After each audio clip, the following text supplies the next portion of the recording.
The BBL Effect, a story by Echohart. You know, sometimes the things we do to feel beautiful come with a price far too heavy to bear.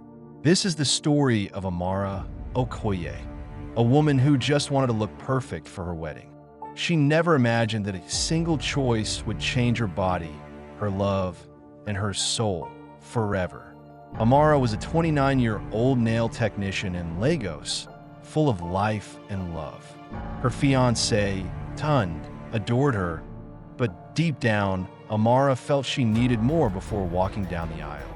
One evening, while scrolling through Instagram, she saw a post from Sapphire Banks, a glamorous influencer with millions of followers. Sapphire was raving about a surgeon known as Dr. Kian Powers, claiming he could transform your body into the masterpiece you've always dreamed of. The before and after photos were unbelievable. Her heart raced. This is it, she thought. This will be my wedding gift to Tund. The clinic was in an upscale part of the city, but the moment Amara stepped in, something felt off. The walls were spotless, almost too spotless, like no one had ever truly lived in this space. The receptionist, a pale woman named Miss Nyla, smiled too wide, her teeth unnaturally even. When Dr. Powers appeared, he didn't introduce himself with a handshake. Instead, he simply stared at Amara for a few seconds, as though studying her energy rather than her face.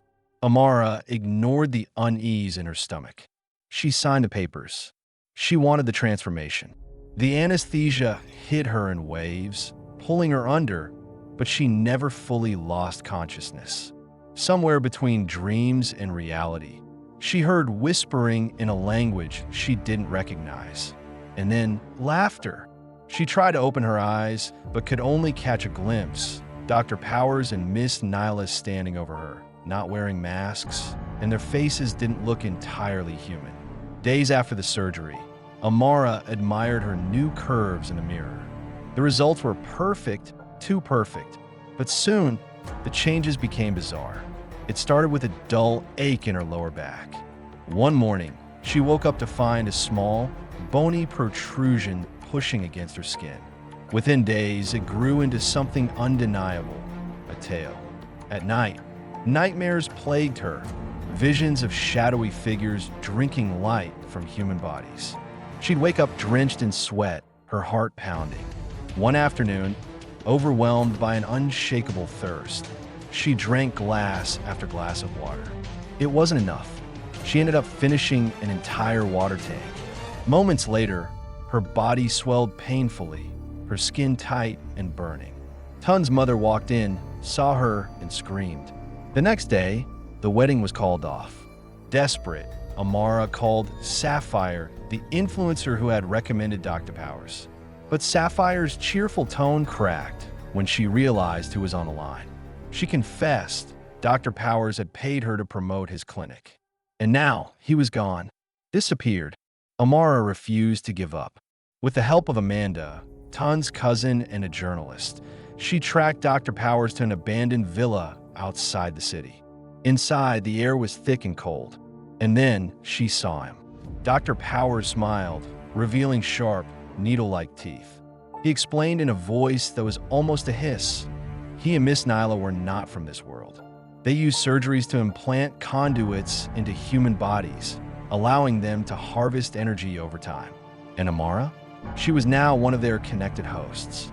Amanda created a distraction, giving Amara just enough time to run.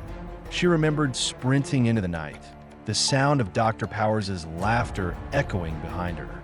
When she woke again, months had passed. She was lying in a small apartment, sunlight streaming in, but something was wrong. Her reflection in the mirror nearly made her collapse. Her eyes were pitch black, her skin pale as marble, her ears long and sharp, her fingers stretched and thin. She wasn't fully human anymore. Amara's story remains a mystery. Some say she lives in the shadows now, avoiding mirrors. Others claim they've seen her at night, walking along empty streets, her black eyes glowing faintly in the dark. And as for Dr. Powers, no one has found him. Remember, beauty fades, but the price you pay to keep it might never let you go.